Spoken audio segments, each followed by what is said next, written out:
seem to have had some technical difficulties there in the beginning.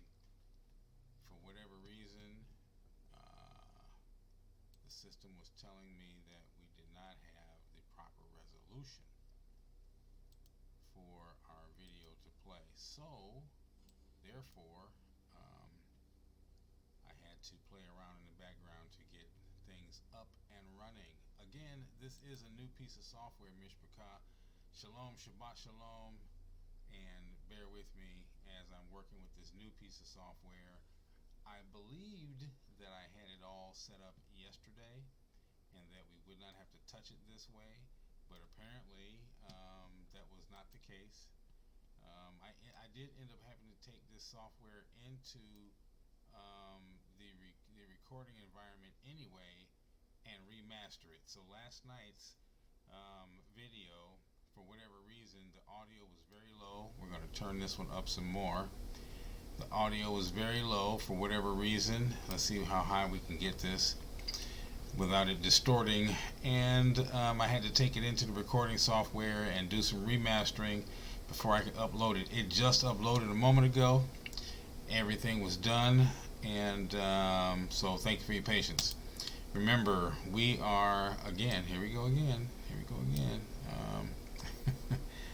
We have to get these photos and things in the right position for everyone and for ourselves. So I'm not actually sure, I may just take some things out of here, only because let's do that. Let's remove that one. Let's say yes. This one, let's remove it. Let's say yes. Let's say it's gone, and then that leaves this one. And for whatever reason, it doesn't want to. Normally we have this guy here. You can see his whole body, but for whatever reason, let's see. Here we go. There we go. Here we are, right here. Let's see. See if we can do him like this. How about that? There we go. So yes, there is a learning curve with this new software, and I can hear a lot more with this software of things going on in the background using the condenser mic, and it just seems like there's look at me, wow, here we go. Okay, I'm not actually sure. We'll figure this one out. I'm not actually sure how this one this one works. I don't think I had this issue last night with the video being this convoluted, but we'll continue to work on it, and we'll move forward. So listen, how you doing? Shabbat Shalom. This is new software that we're working with. From what I can see, this software is not dropping frames, and it's not killing the audio. However, it is a lot more sensitive with this microphone on this software as it was on the other software. Now, I don't know what was going on with the other software, but for whatever reason, it was giving us the blues. And I simply want to say thank you to everyone who has been hanging on and just hanging out and waiting as we go this far. Now I can tell you this, that it's been interesting the last couple of days dealing with Mama. You see what I've been posting, and I'm gonna talk to you, Israel. What are we doing? What are we doing? I look around and I'm seeing so many. It's like maybe I just never paid attention to this before until I woke up to this. But for whatever reason, Israel, we're in trouble. We are in trouble. Listen, we've got people who claim to be Israel, and they're living wild. W-Y-L-D. We have people who claim to be Israel, and they're teaching wild. We have people who claim to be Israel, and they're doing all sorts of just crazy things. Um, I got people eating pork. They're celebrating Christmas, and I'm saying to myself, are you guys not even reading the scriptures? Why would you claim to be? That's like me claiming to be Latino Hispanic, right? And I won't celebrate Cinco de Mayo. I'm celebrating Juneteenth. I'm celebrating um, any other holiday except what my culture and my heritage demands of whatever it is that I claim to be. And this is crazy. This is crazy. I had a young man today. Guy looked like he was my age, but I said, "How you doing, my brother?" He said, "I'm doing fine, sir." And I was stunned, because first of all, I'm not looking in the mirror every day to see myself as a sir. Although I do recognize the fact that now that this is grown out, it gives a certain look and a characteristic and an air to a lot of different people, and they're able to see that I am an elder or their elder, and I don't see myself that way. I don't see myself. I just don't walk around with that air in my head, and there are people who do. However, when you approach me, and I know that you're younger than me, and you talk to me crazy, I'm like, can you not see that I'm your elder? Are you sure you want to be speaking to me this way? Because it's obvious at that point that it's a 19-year-old, trying to talk to me or talk down to me, and you're 19. It's like, wait a minute. Do you realize that I'm old enough to be your great-grandfather? And you have the audacity, not the nerve, but the audacity to speak to me this way? Like, I won't open up a can on you? So there was a young man who had to be told differently. But, I was coming out of the store today, and I said, "What's up, my brother?" Because I always see my people. And I approach them with love, and I approach them with respect and care. I want to shake your hand and give you a hug. You know how we do. We shake and, all right, my brother. I shake and give you a hug. And he completely submitted. How you doing, sir? And I was expecting, yo, my brother, what's happening? He had a little bit gray in his beard too, so, but I didn't get that. He clearly saw me being older, and he gave me that respect, and he kind of stunned me for a minute, but we kept it pushing. So, yeah, I'm a little tired. I've been out in the garage getting my bang on Unique, and boy, does she sound good right now. Nice and tuned up with the Mylar heads and the electronics going as well. She sounds good. I was out in the garage getting my bang on with her, and I came home from being with Mama, and Mama had another seizure today, so we talked to the doctor about putting her on a preventative maintenance program that would keep the seizures at bay, so she wouldn't. And these seizures that she has, they don't even look like seizures. They look like muscle spasms, because when you're having a seizure, you're not supposed to be cognitive or relevant enough to push somebody's hand away from you. You're not supposed to know what's really going on. And so I left work early, and talked to everyone, left work early, and I went to go have lunch with Mama, and I had him get her up out of the bed, put her in a chair, and when I got there, she was sitting in the dining room waiting on me, but she was asleep. So I got there, and I kissed her on her forehead, rubbed her arm, and woke her up, and then I started feeding her broccoli beef and chicken chow mein noodles, because that's what she likes. And so I brought it home, and I put it in my little blender, and I blended it up for her and got it nice and ground really, really, 'cause she likes the broccoli beef. So I did that first, and I did the chicken chow mein noodles. And so she ate about I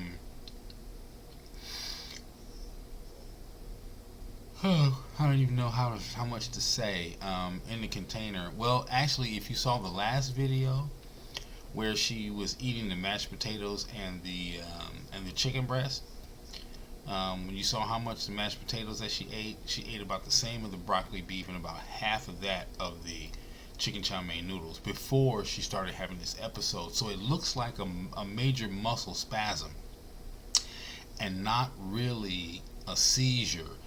But the 1 milliliter that we put on her yesterday stopped whether it was a seizure or a muscle spasm. It stopped it. And she wasn't groggy, she wasn't loopy. So we talked to the doctor today about being able to give her a Dilantin twice a day so that we could keep the spasms or the seizures, whatever it is, to a very low, small minimum. So I called her and checked on her a little while ago, and the nurse, Yah is so good. I'm sorry, y'all. I'm sorry. Because he is so good. He is so good, so good, so good. He knows how I feel about my mother and what's going on. Do you not know? Do you know? Let me tell you how good he is. Her nurse, her LVN, and her RN live right here. Right at the end of my block. Okay? Her son is an aspiring musician, and he's heard me down here cracking away, and he's heard me, the music turned up loud, he's heard the drums, he's heard the pianos, and he said, I never knew who that was. I didn't know that was you. And it was another friend of mine who's on tour right now, who told me, the kid who lives right here is looking for a studio to work out of, man, you might want to get with him. I didn't know who they were. The sister used to work with me a couple years ago. She's in nursing school now. But she used to work with me a couple years ago, his sister, and I never knew these people. I just knew that some people lived at the end of the block there. And we see our neighbors. We live in a neighborhood where everybody says hi to one another. Hi, how you doing? But I didn't really interact with them because I'd be coming home, and I knew that she lived there. She had a brother, she had a mother, she had a father.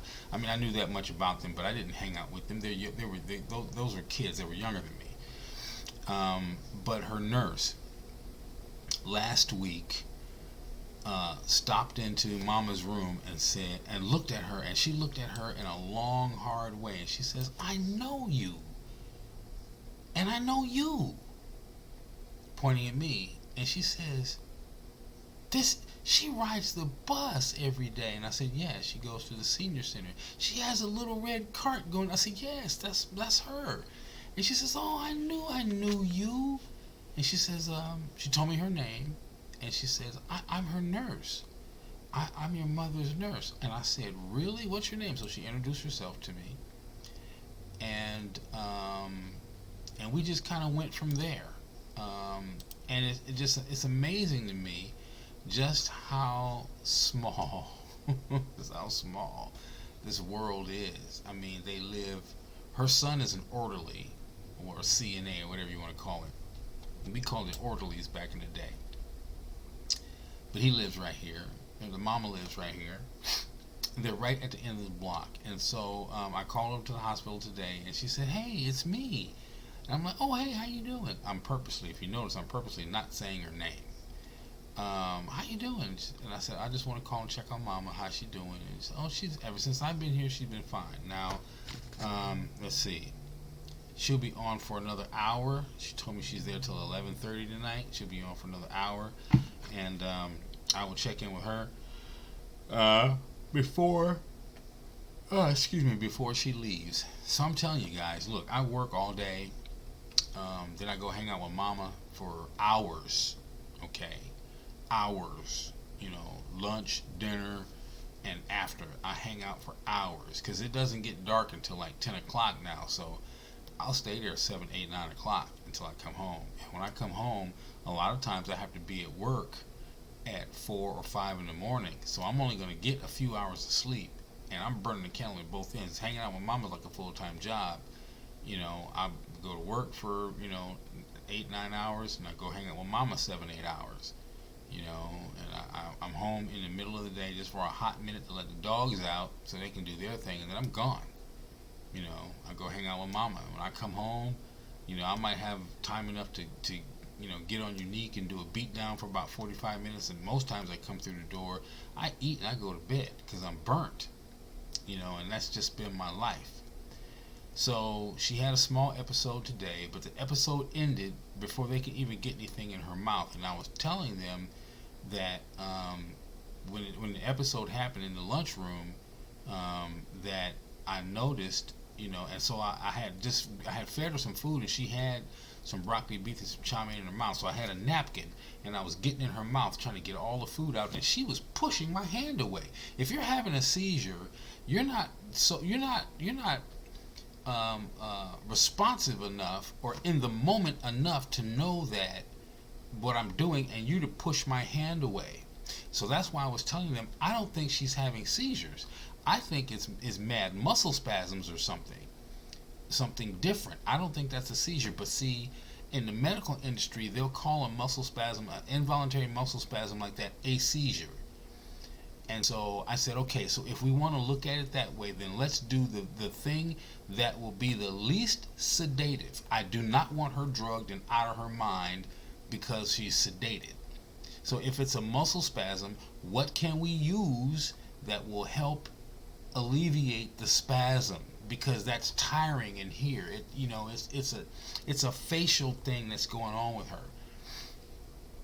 And if you've ever had a muscle spasm or a cramp, that is the worst feeling. I was out playing the drums, and I was really, really, really getting into it today. And since this episode with Mama, I haven't really been digging in like that.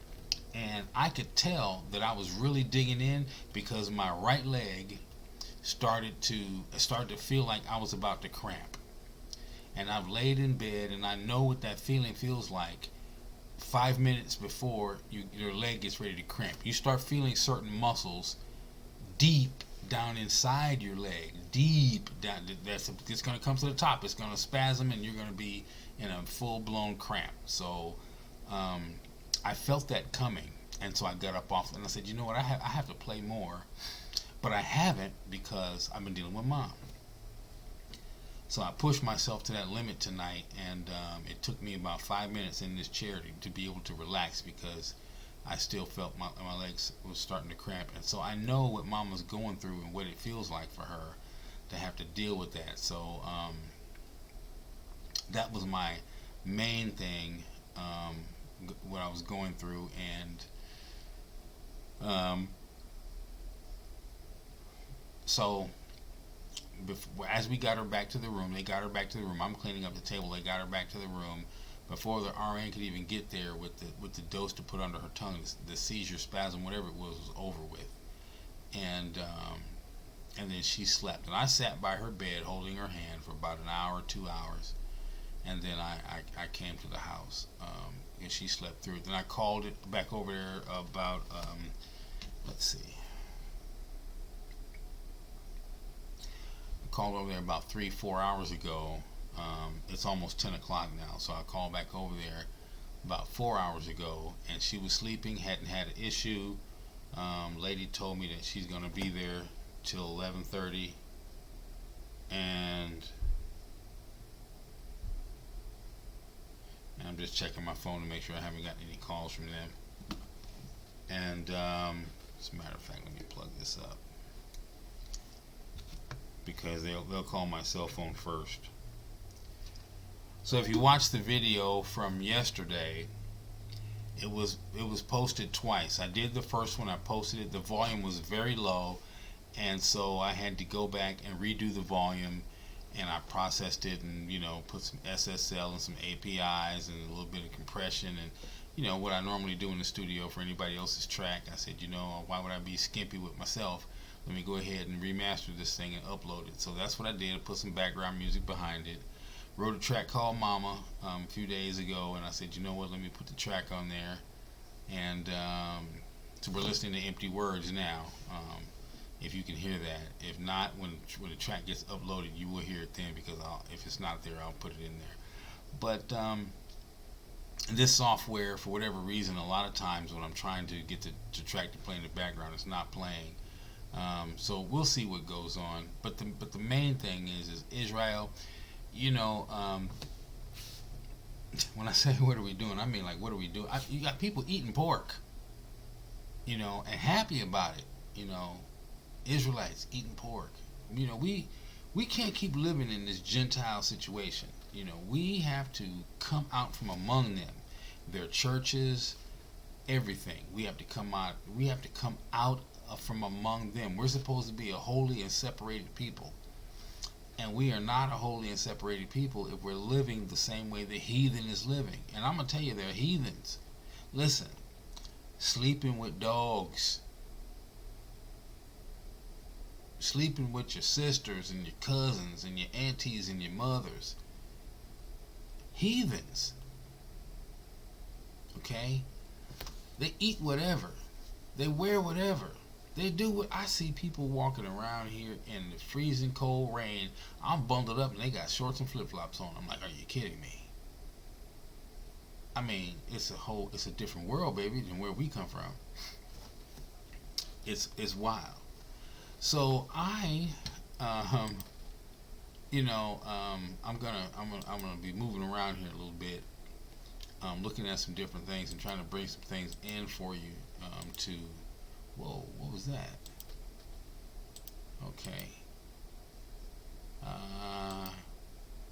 Okay. So yeah, I'm looking in the background also.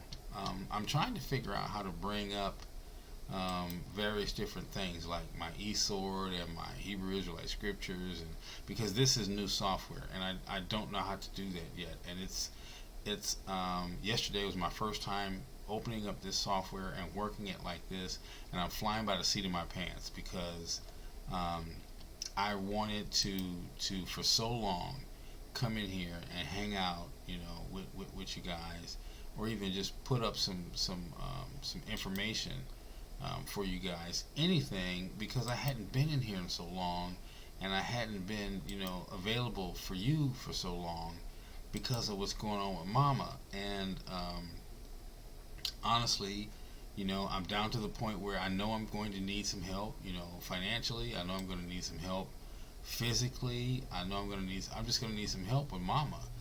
And I'm not in a position, listen, when this thing occurred, when it happened, it happened so quickly. She wasn't able to tell me where anything. I don't know where her insurance policies are. I don't know where her burial papers are. She lost her memory. She was in a position with the dementia, whatever, everything. She was hiding things already. Like I said, she kept asking me, "Why are you going to my room? What are you searching for?" I'm like, "Mom, I'm not searching for anything. I just go in your room and clean it. That's it. I'm not looking for anything." But she wasn't hearing me, and she couldn't hear me because of what's going on in her head. And so she started hiding things. So she hid everything, and it's somewhere in that room. And when we were talking one day, I said, "Mama, where's your wallet? Where'd you put everything?" She said, "I don't know. It's somewhere in that room." And I said, "Okay, all right." And I really have an issue. I don't feel good about going. Look, this is my house, right? But that's my mother's room. I don't feel good about going in her room, searching through all of her stuff, trying to find something. Now, I had to do that when she had her AAA, because she had a DNR, which is a do not resuscitate. In case she died on the table, so she died. They brought her back, right? And once they brought her back and she was okay, and she came home, whatever, then she put a DNR in place. So if anything happens to her in the future, do not resuscitate. And I think that today, when she was pushing my hand away when I'm trying to get the food out of her mouth, I think she was trying to just let me go. Don't just, if I choke, let me choke. And so she has a DNR of a sort over where she is. And I told them like this. I said, listen, she's here for one thing. But if she goes and that one thing is the thing that takes her out, that's fine. But I want you to treat her high blood pressure. I want you to treat her diabetes. I want you to treat her congestive heart failure. I want you to treat all of that stuff, because that's not what she's here for. Right now, if she has a heart attack, we're not going to resuscitate. If diabetes takes her out because of a complication from whatever, then we're not going to resuscitate. If her high blood pressure takes her out, we're not going to resuscitate. We're not going to, because that's not what she wants. But if she can continue with her diabetes, let's treat it so that she can continue. If she can continue with her congestive heart failure and her high blood pressure, then let's treat that. Let's not let that be the reason that she goes out because it was left untreated. Okay. So that's kind of where we are. The thing what brought her there, the reason why she's bedridden and can't get out of bed and hasn't been out of bed for the last 4 months, if that's what takes her out, then that's what takes her out. So there's a possibility, because we haven't done any tests and we haven't done any biopsies, and I'm not going to let them experiment on my mother or draw her blood or get biopsies, or we're not going to do any of that. The thing of it is that I found paperwork that indicates that she has nodules in her lungs. There's been no biopsy done, so we can't say it's cancer, but we can say there's something going on in her lungs. It's a strong possibility it could be cancer, but without the tests, you don't know. And they don't want to do the tests unless you commit to the chemotherapy and the radiation. And I said no. I'm not going to put her through that. She's 80 years old. She's very, very weak. I'm not going to put her through that. Whatever that she's going through, we're going to keep her comfortable. She's got morphine. She's got some other pain medication. And so the whole idea is quality of life right now, to keep her going until she expires. From whatever she's going to expire from, we're going to let that be the situation and let that be the case. We're not going to try to keep her here because she doesn't want to be here. But at the same time, if she's fighting to stay here, we're going to keep her here because she's fighting to stay here. So this is my call out right now to my sister. Again, you need to get your chocolate behind here to see your mother before she expires. I don't care how you do it. You need to do it. Okay? And that's the last thing I'm going to say about it, because after this, if mama expires and you miss the boat and you don't get a chance to say goodbye, you don't get a chance to whatever, there's nothing for me to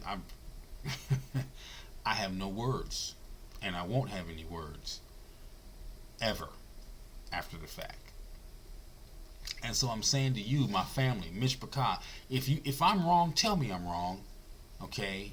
Honestly, I'll get in my scriptures, I'll hunt it down, I'll change my attitude, I'll tell everybody I'm sorry, I repent, even the Father, if I'm wrong. Okay? But I don't want to be in a position, like I said, I'm tired of beefing with the family. I don't want to be beefing with the family. I said at the beginning of the year, I don't want to be beefing with anybody, and I'm not going to be beefing with anybody. But you have a responsibility to your parent, and you're supposed to be here. And if you're not, it's not my fault. It's not my issue. That's between you and your that's between you. Whatever you want to call your God, however you want to do it, that's between you and him. I'm not in that one. So and so that's my thing. I don't know why I can't get this to that's interesting. Like I said, it's a learning curve. Here we was that it? No. Almost. Let's see what we got here. Oh, here we go. This is better. I was trying to figure out what was going on here. Oh, well, no, that's not going to work, is it? We're going to do it like this and leave it at that. Okay, how about that? So I was trying to figure out how to get all of this in the picture and how to size it up. And it just looks like it's just takes a little bit of finagling here.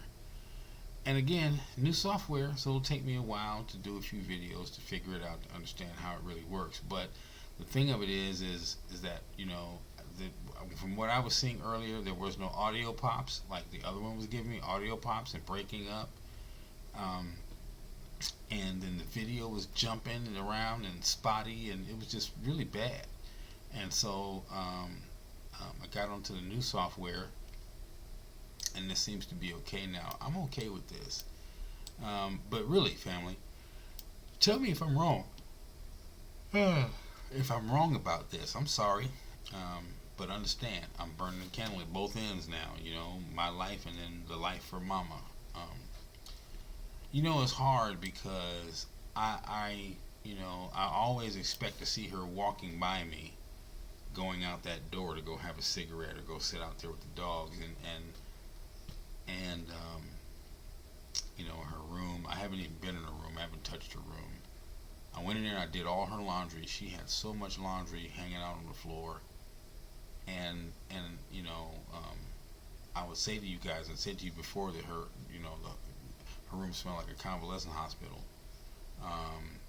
or just smell like I'd come down the hall and it just smells like seniors, and so I knew that there was work that needed to be done in there, but again, she wouldn't let me in her room, so that's your private space, and I'm not going to invade it. You say no, I'm cool with that. You're your mama. You can tell me no, because I'm your son. You can tell me no, but an in-home care worker or your nurse or someone, you can't tell them no.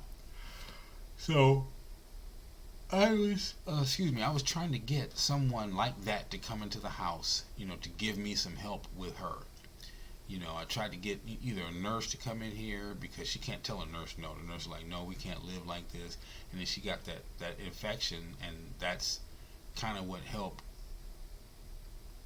take her out, so to speak. And I had talked to her about that. You guys remember that? I was talking to her about her toilet, and it's on a video somewhere. She was going out the door right there, and I said, Mama, we need to talk to your doctor about your toilet. I don't need a new toilet. I said, but Mama, you do. Why do you have duct tape on it? Because it was cutting me. And I'm like, well, then you need a new one. You put duct tape on it, to stop it from scratching you, whatever. But anyway, she ended up getting an infection, and that infection, along with what else was going on with her, caused her to have her situation. And that's when I found her naked. And it wasn't until I mentioned it to another assistant manager that works with me, and just two managers sitting down talking, and she has her grandmother living with her, and I said, I walked into Mama's room, and then I saw blah blah blah, and then she said, oh, you better get that checked out, because that's what happens when they get an infection. I was like, what? And so that was the day that I knocked on her door. Mama, what's going on? And she said, come here. And I opened her door, and she was sitting in a chair naked, and I backed out of her room, thinking that she was just getting ready. I didn't know that she had her episode at that point. It wasn't until later on that day, but that was the thing that put it over the top, because that manager had told me what was going on, what to look for. So that was the thing, and wow, crazy. The things we go through, the things we live through, some of the stuff. This is not easy, by any means. And I told someone today, I had a man came to me today and told me that he appreciated seeing me taking care of Mama. And he said there's a lot of people in here who don't get, they don't get that. They don't. There's people there that don't get. Family doesn't come to see him. That's basically what he was saying. And he was saying to me the fact that he has seen me every day since she's been there.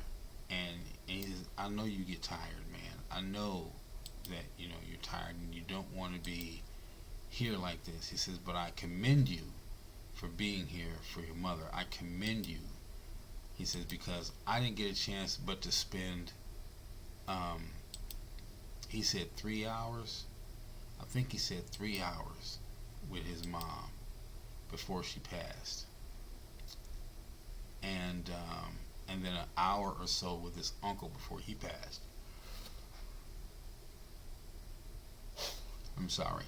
And so he says, so to see you here with your mother all the time, is inspiring, and I appreciate seeing you with your mom, and I want to say thank you.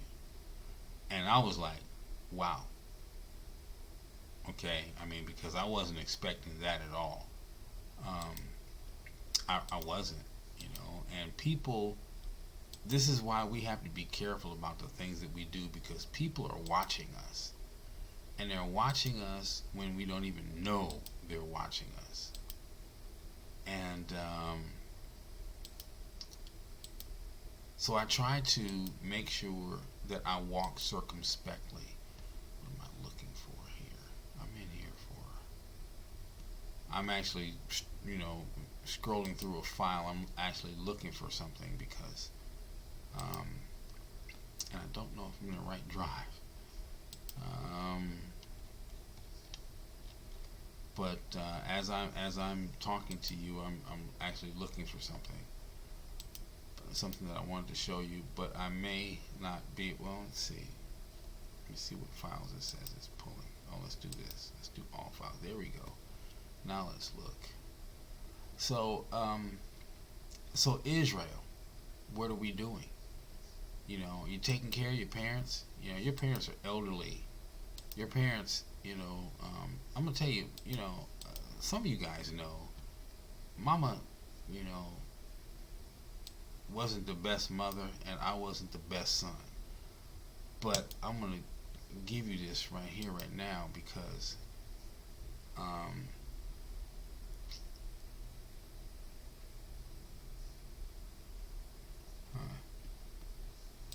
let's see if that comes up.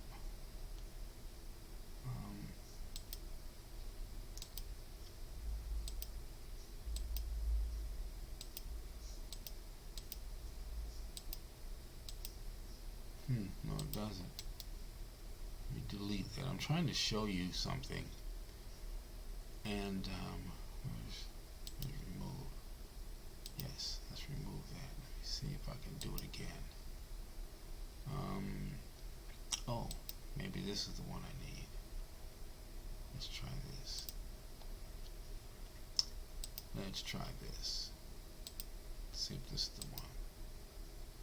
Yeah. Okay, so this, wow.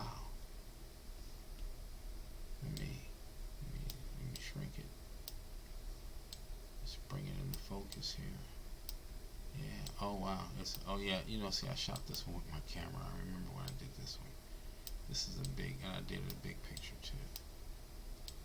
So I want you to see something. I'm going to show you something here real quick. Mishpachah. And I'm telling you, we need to be as close as we can to our people, because we are all they have. Okay? This is Mama. Michael is going to be 4. This is Mama 3 years ago. Okay. Now, at 78, 77, in here, this is the woman I remember. This is the woman that I brought to live with me because she could no longer live on her own. So, it's kind of hard when you're looking at your parent and they're incapacitated. That's not her now.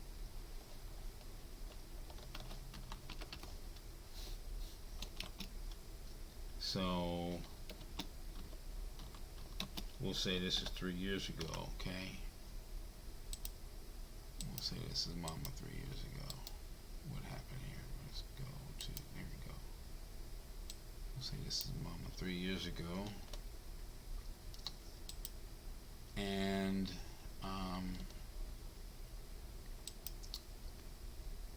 let's see. I don't know. I think I still have them on my phone. but they should be in here as well. Let me see if I can find them. That's Mama 3. Do I have others. I want to show you a couple others. Because I have one with her and Samson. I have her holding Samson when he was a baby.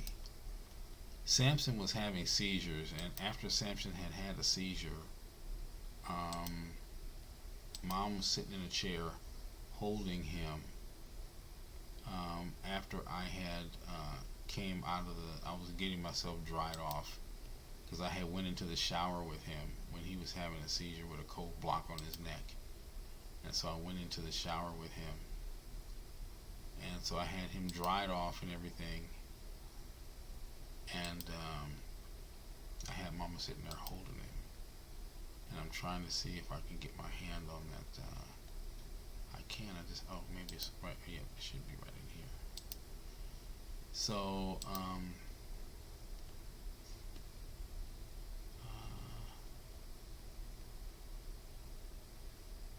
that's him as a puppy. And, here she is with him. Here she is with him right here. Here she is with him right here. This is kind of a different picture. Let's say I need to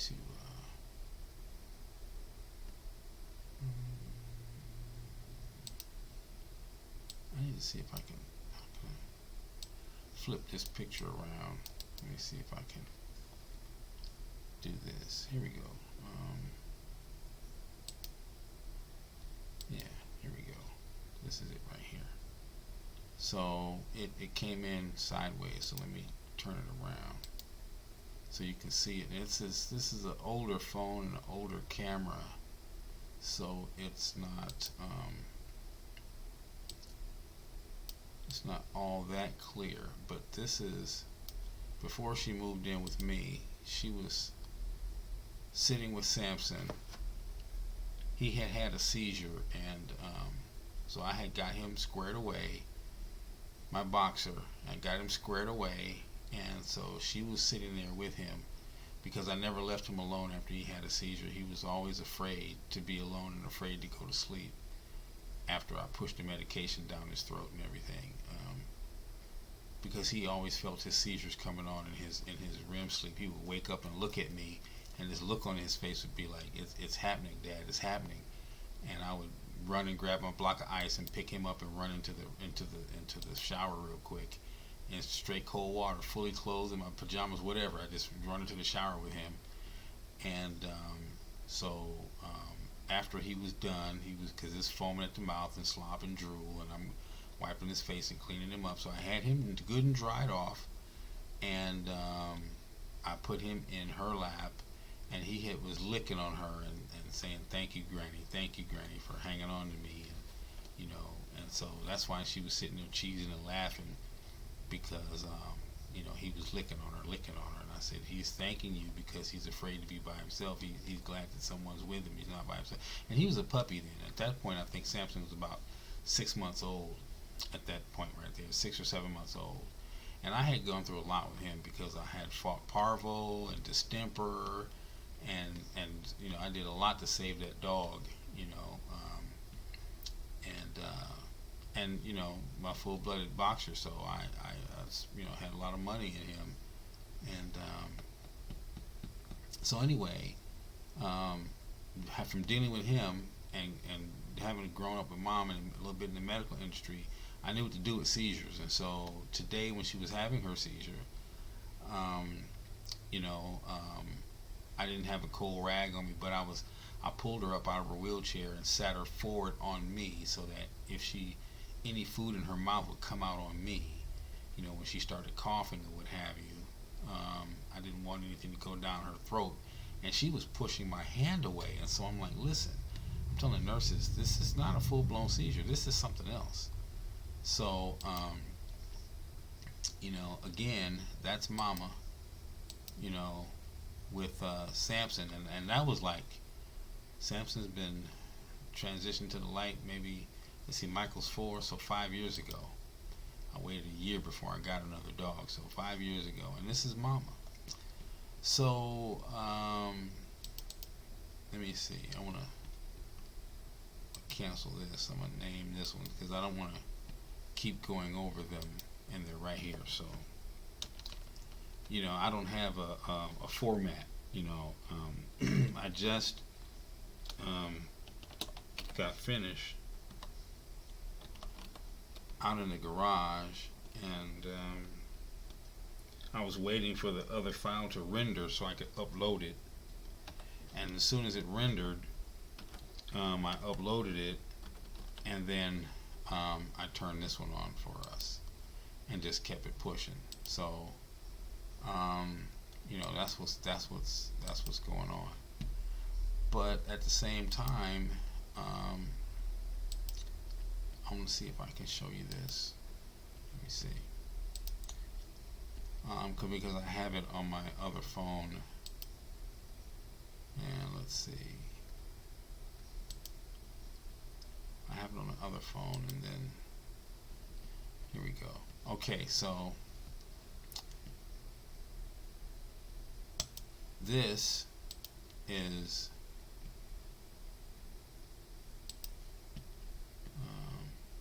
wow. This phone takes different pictures. Let's see what we got here. This image is very large, and again, there's a learning curve on this software, and I didn't get set up for anything. I would have been set up for this like I normally am, but I didn't get set up for this one because, again, I was rushing to get this taken care of. So what I want you to see, and I'm going to show you this Mishpachah, because this is what we do. I'm going to show you this because we got to take care of our family. I'm not trying to put my mom out here like this. I'm trying to show you what we're dealing with and what's going on. So you see that woman? That's my mother. Okay? And now this is what she looks like now. Okay? So her right hand, she has no use of it, and you can tell by the way that it's just hanging there. So I have my hat on her because we were outside, and you can see that the right side of her face is extremely droopy. She didn't have a stroke, but whatever happened in her head caused her to lose her right side. So she has nothing going on her right side, and that also affects her ability to be able to swallow, which they call dysplasia. So the muscles in her neck on her right side are very, very weak, and so everything that she does, she has to do from her left side, including her swallowing. So I give her small bites on the left side of her mouth so that it will help her to swallow it down. Now her muscles are not altogether gone in her neck. They're just very, very weak. She can move her right leg. She just is very weak and can't stand on it.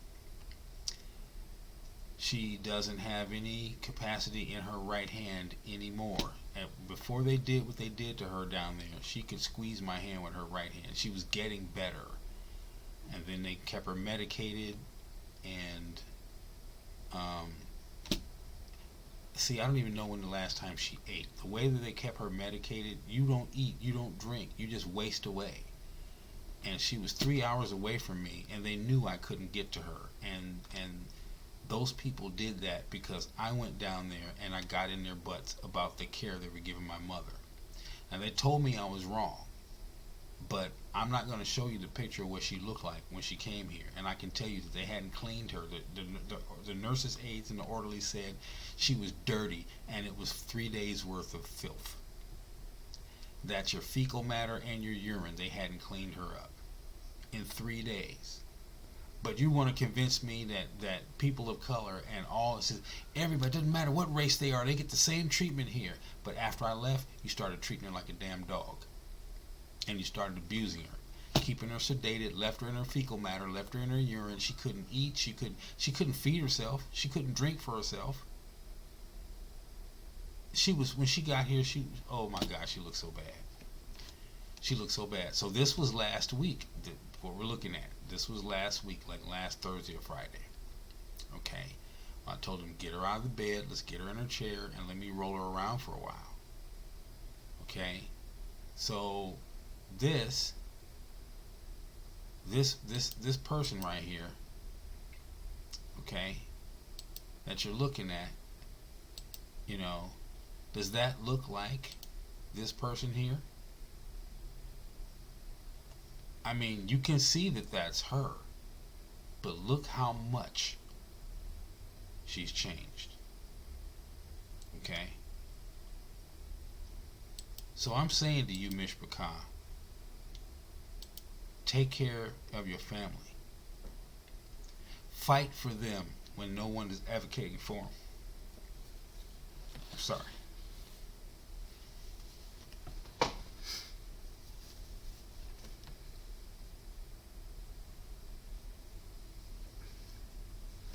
I have a sister, and she's not here. I'm doing this by myself, and I shouldn't be. And my sister will tell me that she wishes she could be here. But when you were able, and you had it within you to be able to do so, that's when you should have been here. But you chose not to come. And because you chose not to come, now you're dealing with a situation of your own. And so that's very different. That's very, very different. So as I, go through this, and, I'm tripping on what I'm seeing, because I know I have these pictures, but I wasn't paying attention. And I always take pictures. I'm a picture taking kind of guy. Okay, that was Mama Thursday. I have a chronicle of photos from the day that she got there. Every day, if she was getting better, I take a picture of her every day, so I have a running chronicle of what my mother looks like and what's going on with her. Okay, this where is it? This one, yeah. No, that's not the one. Let me go back. This one. Okay, here we go. I keep a running chronicle of Mama every day. And by me doing so, I can show the doctors her progress, and I can tell them what I'm looking at when I see them sedating my mother. And I'm like, stop sedating her. I don't want her sedated. I want her to be able to recognize her children when they're there to visit her. She needs to know when they're there and not be, looking all crazy and stuff. She needs to know when her children are there. So that was her out of the bed, and this was Tuesday. This was Tuesday. So you can see how she's drooping on her right hand side, and she doesn't have her teeth in, so she doesn't. She's without seniors without their teeth. They have that look because they don't have their teeth in. But let me tell you, her hair was so matted. I had to go, and she had dreadlocks in the back of her head because they keep her laying on her back all the time. And so I had to get in there, and I lifted her up, and I had my mustache trimmers, and I just barely touched those locks and just took them off, so she didn't have matted hair everywhere. And so I did that for her, and because I didn't want her to be, looking all crazy, and so I did that for her. And this is Mama. Okay, so it's hard for me to see, because I'm showing you guys these pictures because I want you to see the transitions that can happen to your parents quickly. You have to be there for our elderly. It's on us. We have the onus to take care of our people. We have to. We have the onus. It's on us. And I'm gonna tell you, for every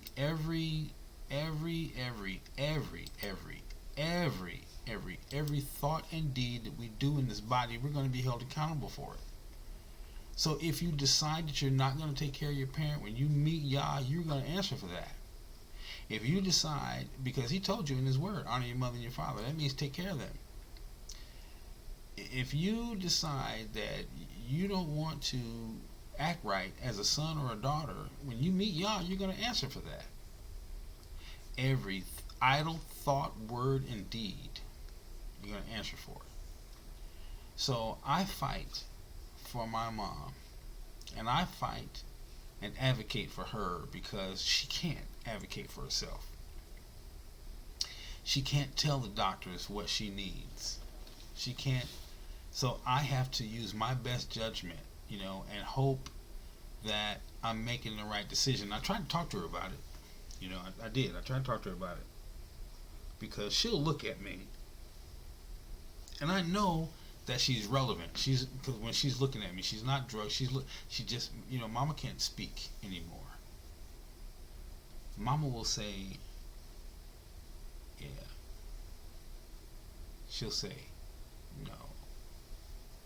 She'll shake her head a little bit. She'll shake her head no a little bit. If I put a straw up to her mouth and she doesn't want it, she'll pull her head back. If I'm trying to feed her and she doesn't want it, she'll pull her head back. That's as far, or she'll be holding my hand, and if she doesn't want something, she'll squeeze my hand real tight. Like no, I don't want that. She'll squeeze my hand real tight with her left hand, and I'll tell them no, she doesn't want it. I'll speak for her because I know my mother. You should know your parent that way. I know how she thinks. I know how she speaks. And a lot of times she'll be, looking at me, and so I'll make statements, to her, and if that's what she's thinking, if that's what she's trying to say, she'll say yeah, or she'll say no. But most of the time, I'm pretty dead on with what she wants. She's relevant in here. Her body is broken. See, the spirit that's within you, it grows up to a certain level and it stays there. And then your body gets older. But your spirit, once you get 25, 30 years old, that's who you are. And they say, oh, he's got such a young spirit. Yeah, because the spirit don't get old. Your body does. Your body gets old, but your spirit don't get old. Your spirit does. Your spirit's not walking around on a walker, creaking in your body like, oh, I can't wait till this is over. No, your spirit's not doing that. You are not doing that. Your body's doing that. And that's the thing that we have to get to understand, and it's in Scripture. It is laid out in Scripture. And I bet none of you have ever read it. I bet you've never checked it out.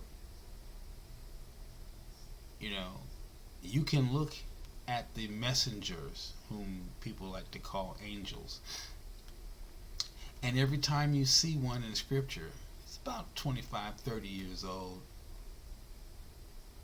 in the best shape of it's when you're in the peak of your shape. It's when you're in the best shape of your life.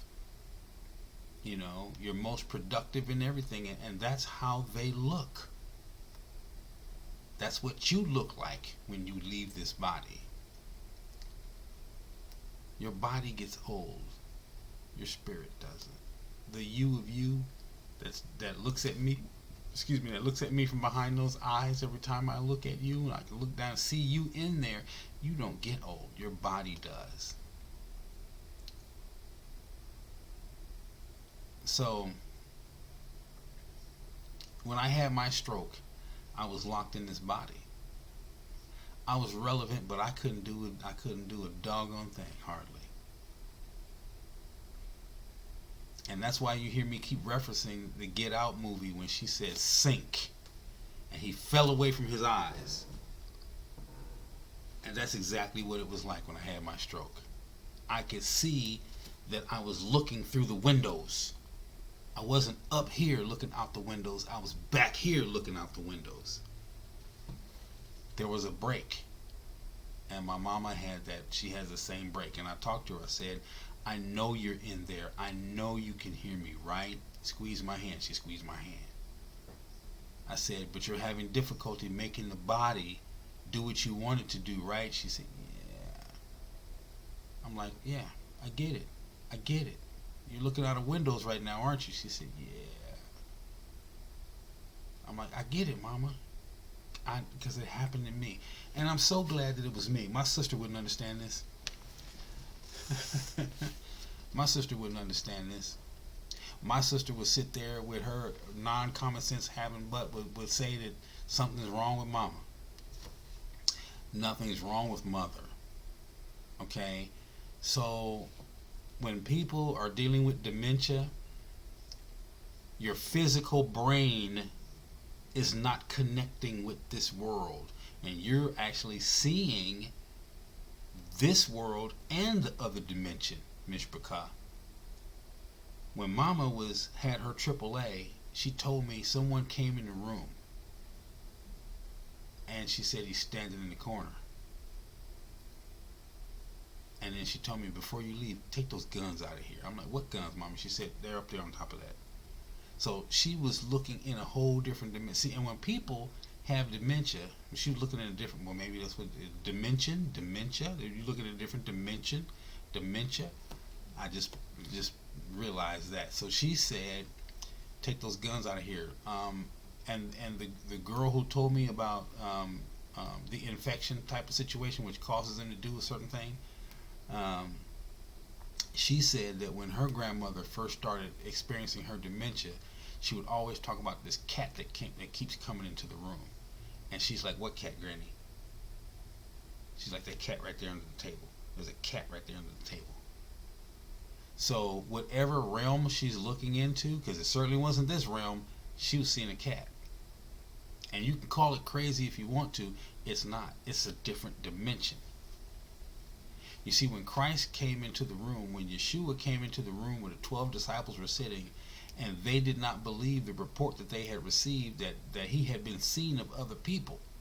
So when he came walking through that wall, and Thomas was doubting where he came from, that wall wasn't there.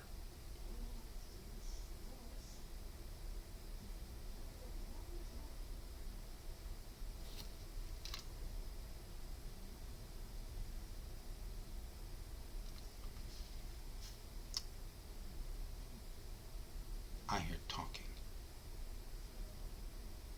Okay, that's coming out of the bedroom. Okay, that's the laptop. I heard a woman's voice. I'm like, wait a minute. There's no chicks up in here with me. Where that woman coming from? This microphone can hear grass grow. So if I'm not careful, I'm gonna tell you something. When I first got this microphone, I was living in an apartment complex, and the guy, my apartment was, so you figure 2 apartments, and then there's 2 apartments side by side. So there's 2 apartments facing this way, and then the back of those apartments are back to back with some other apartments that are facing that way.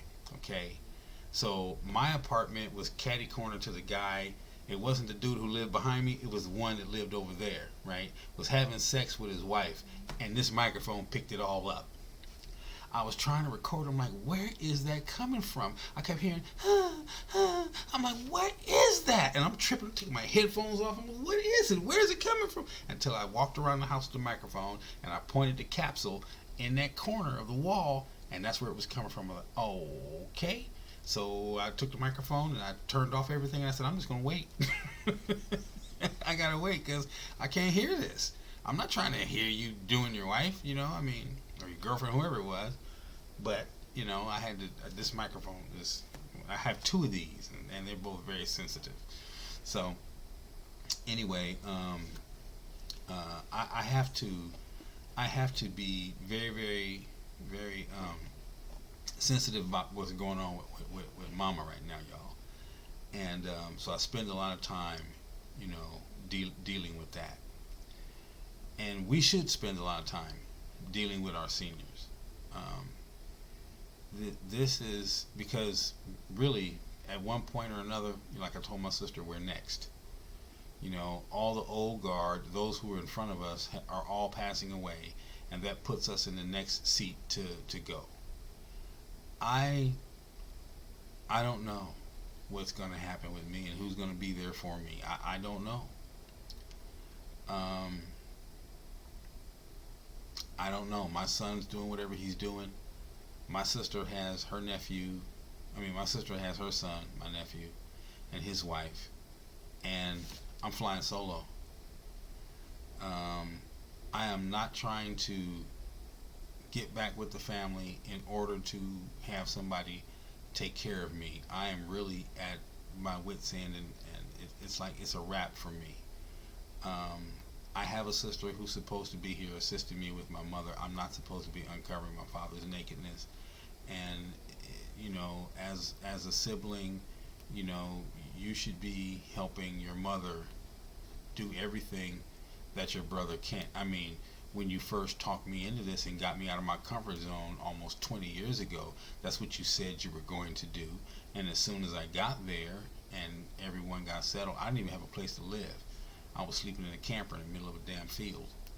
It was our family property, but there was no structure on the property anymore. We had been gone so long that crackheads and dope fiends had gotten there and cooking dope and burnt it down and whatever. So, the whole deal was, brother, we need you to come and clear the property so we can put a new mobile on it, and I'm going to be there with mama, and when she retires, I'm going to take care of her. And I'm like, okay, well, I'll come down. I'll do everything outside the house. I'll take care of everything else, but you got to take care of her. You cleaning diapers, you cleaning booties, you doing all that. I'll take care of everything else. We'll do this together, right? That was the deal. And when I got there, crickets and tumbleweeds. I was by myself. I said, y'all niggas have did it to me again. And I fell for it. I fall for it every time because I believe that my family is going to do the right thing and be there for me. Crickets and tumbleweeds. Mama never came. I cleared that property off. Mama never came. I went from a camper to a little travel trailer, so I finally got me a mobile home and put it up on there and got everything set up because I was there. I'm here now. I might as well set up shop, until I can get myself in a position where I can come back up here where I wanted to be. You got me out of my comfort zone, got me all the way down there, and then crickets and tumbleweeds. So I keep saying, I'm tired of y'all Negroes putting me in a trick bag like this. This is the reason why when I leave the family, I'm gone for 17, 20 years. I don't have another 17 to 20 years to give to this. I really don't. Because I'm next. So this is the last go round. This is the last hoorah. And everything from this point going forward is all about me. Not about family. See, because what goes around comes around. The law of reciprocity will see you. You will reap what you sow. All of those things. And when I go to sleep with my fathers, however I go, whenever I go, it's just going to be that way.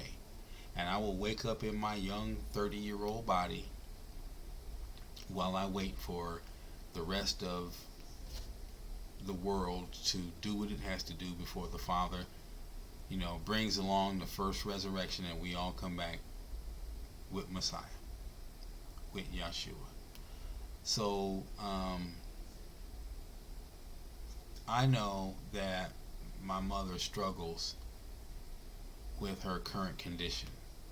And I think maybe she's at a point where she doesn't want to be here,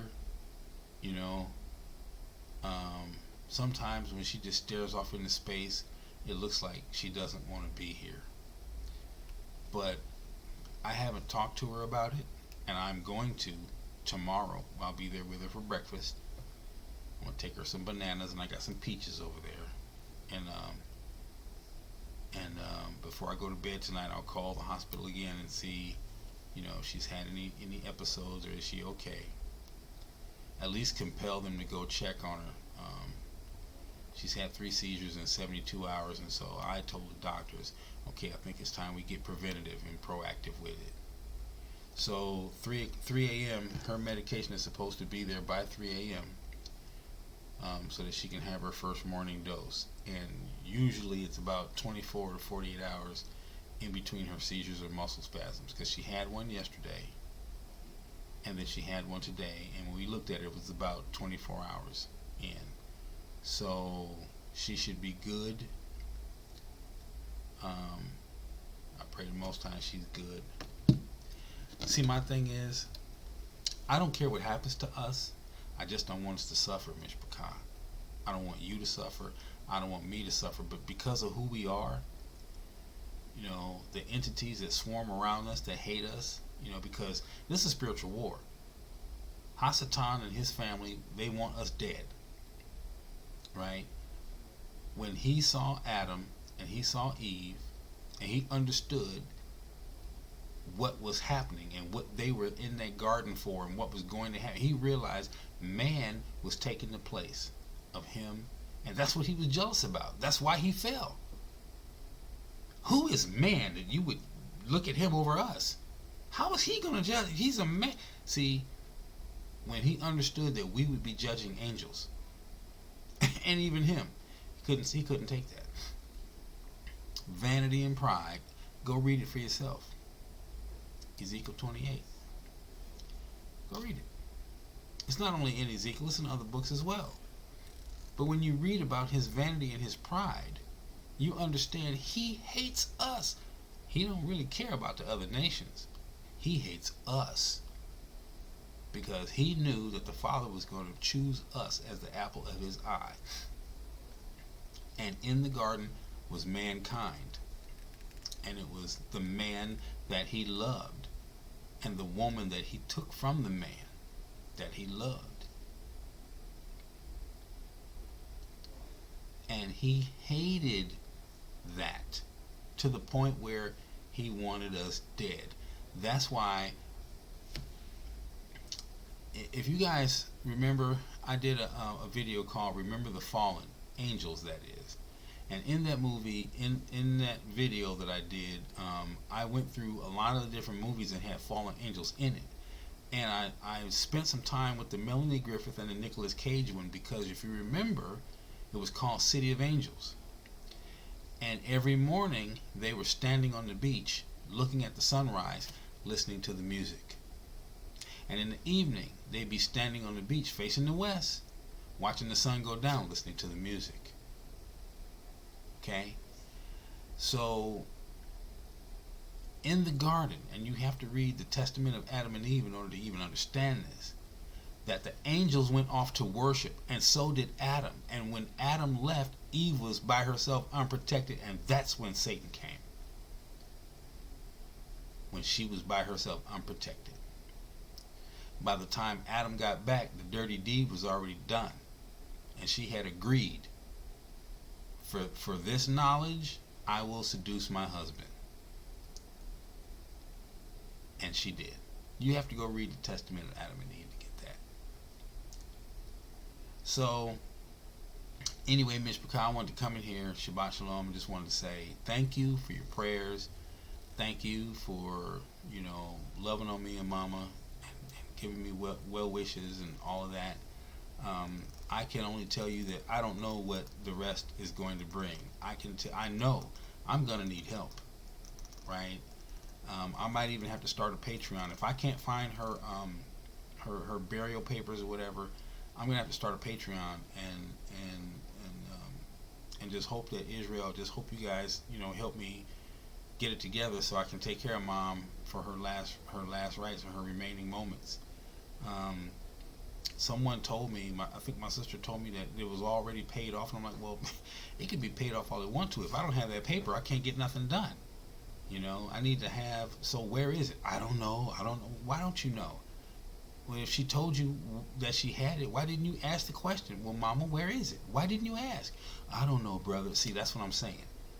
That's the kind of stuff I'm talking about. When I say you don't think, that's what I'm saying.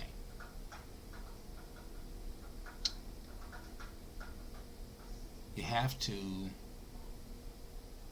go forward in your thinking. If she has the mental fortitude to tell you that it's already done, you have to say, well, Mama, where is it? Just in case anything happens, where is it so we know where to get it? Did she do that? No. No, because, you were too busy living your life. And just knowing that it was there was good enough for you. Well, my brother's there. He'll find it. That's the most idiotic thought process anybody can have. Especially when you know she's not telling me anything. So, take care of your people, Mishpachah. Get in their business, stay in their business, find out. Because I'm going to be in a position in a minute where it's going to be touch and go. I saw what happened with my dad, and I can only imagine what's going to happen with my mom. So I'm doing my very level best to keep her here as long as we can, and eventually I'm going to have to go shake her room down. I don't want to, but I'm going to have to start packing up stuff, getting it in boxes. She's not coming home. She's not coming home because I don't have the help. There's no one here to help me with my mother, so I can't bring her home. So if my sister was here, hell, I wouldn't even trust her now. I wouldn't even trust her. I wouldn't even trust you to bring Mama home. That's a wrap. You've already shown me who you are. I would not feel good about leaving the house with you in charge of Mama. Because you sleep all day, you won't get your butt up, you won't do anything, and you can't now because your health is compromised. So there's no point. Mama's not coming home. So anyway, family, that's why you haven't seen me on the channel. This is what I'm dealing with. And I told you guys, I'm transparent. I'll tell you anything about me. I have absolutely nothing to hide. So it's like, why would I hide anything from you? My father knows everything about me. So why would I hide anything from you? I mean, that's just stupid. Like, I got that much pride to hide it all from you when he knows everything. And when we stand before him, we're all going to stand there naked. You won't be wearing no designer shirts and no designer jeans and no Sean John underwear, socks and shoes. You'll be standing in front of him naked. Naked before you get your robes.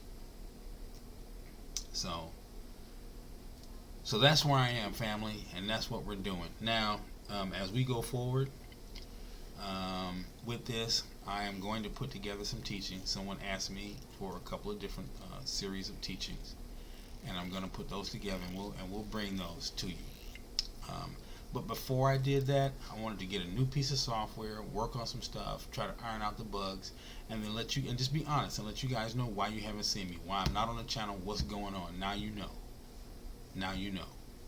Okay? Continue to pray for me and Mama. When the Most High takes her, it'll be her time. And I'm not going to stop him taking her. I'm just going to let it happen, and it's going to be what it's going to be. And I'm going to be happy about the time that I had with her these last few years, the times we laughed together, even when she stole my banana the other day and laughed at me. I'll remember that more than the bad stuff. Okay? So that's where I am, Mishpachah, and thank you guys for hanging in there with me, and we'll go forward. I was telling someone else, mentally I'm ready for whatever happens with Mama, but emotionally I'm not. I'm a wet noodle when it comes to my mom. I'm the baby boy. I've always loved my mom. Always. Regardless of whatever's happened with us, I've always loved my mama. And like I told her, I don't care what you say to me, I don't care what you do to me, I'm never going to leave you hanging. And there's been some times when she's done me really, really, really bad because of my father. She could not stand him, and every time she looked at me, that's all she saw. So she never saw me, she saw him, and I had to suffer because of him. So I felt it was very unfortunate and very selfish of him to make me suffer all those years for him because of her, and then you leave this planet with $5 million sitting out there and don't leave me a dime. But I can't miss what I never had. And the cold part about it was, nobody got any of it. The state of Michigan took it all. Because when the family got greedy and started fighting and bickering over his money, as soon as it hit probate court, it was like, none of y'all Negroes are getting nothing. He sucked it all up. The state gone. I fought as hard as I could with my baby sister for her to get her inheritance. He left it to his wild seed. He left it to my baby. It's still my baby sister, but he wasn't married to my mother. My daddy was out there rolling his stones. And so, since that was my baby sister's inheritance, I fought right alongside of her for her to get her inheritance. And she got nothing. So, whatever happens with mama, happens with mama. I don't expect anything. I don't. It is what it is, and I'll just move forward. Like I always have. I've fended for myself. So, we'll bring some newer teachings, some more teachings. And I see we got a new subscriber, Mr. Ryan Lilly. Thank you, Ryan, for coming on board with us. I'm basically getting everyone caught up about what's going on with me for the last few months, why I haven't been so active on the channel. And even on the other side, we have another channel, not only YouTube but Facebook as well. And we're moving to a new platform, guys. Okay, we're going to be moving over gradually. So the videos that I have on YouTube already, I'm going to start moving those over tomorrow. And all the new videos that we're doing, will be going directly there automatically until I get to such a point where once everything is over there, then we'll be off of YouTube as a home platform. YouTube is going to end up being a secondary platform that we post to, but it won't be our primary platform. Because if I want to talk about the fact that we are the original Hebrews, I can't do that on YouTube without them flagging me and calling me anti-Semitic. I can't be something that I am. I can't be anti-me. See, those other imposters can't prove that they're from Shem. We can. We can prove it. I've got the documentation, and we've had the videos, and I mean, we can prove who we are, in scripture and with biblical text. We can prove who we are. They can't prove it. They can't prove it. So when I start talking about these things, because it doesn't fit the narrative of YouTube and Facebook, account will be flagged and shut down and all those other things. And they've been threatening me before. I've been skirting the line for a long time. I've been skirting the line. And I showed you guys how they turned off some elements of our Facebook page, and I just went right around them. I said, okay, so if I can't do this, then let me go this way. And so they really can't get me. But sometimes y'all, when my emotions hit, and like I said, I'm not a humble man. I'm really trying to be humble. Humble is something that I have to work on. And so when I really get going and I unload with both barrels, that's enough to get the channel shut down. I've been flagged, and remember, we couldn't go live for a long time. Remember, it was like 3 months we couldn't go live. 3 or 4 months or something like that. And it happened on YouTube, and it happened on Facebook. So I said, okay, I got to figure out something else. So that's what we did. And so to everybody who's come on board, thank you for hanging in there with us as I've been going through what I'm going through. So now you know what's going on. Keep me in your prayers. I'm going to set up a Patreon for Mama. Not for me. I'm going to set up a Patreon for Mama, just in case I need some assistance when the time comes. And I'm going to say thank you right now to everybody who, before you even put anything in it, I'm going to say thank you now. Because, it's you see what I'm dealing with. That's the reason why I'm transparent. I have nothing to hide. I'm not going to hide anything. I got a bunch of stuff out in the garage. I'm going to start selling off things. I'm just going to start getting rid of stuff. My stuff, not Mama's stuff. I've got smokers, brand new smokers, I have $300-$400 Brinkman smoker out there, propane one that I'm gonna sell. I've got $300-$400 patio table I'm gonna get rid of. And I mean, I got some things that I can just get. Chainsaw, brand new chainsaws. I got some brand new stuff that's never been used. It's just sitting out in my garage.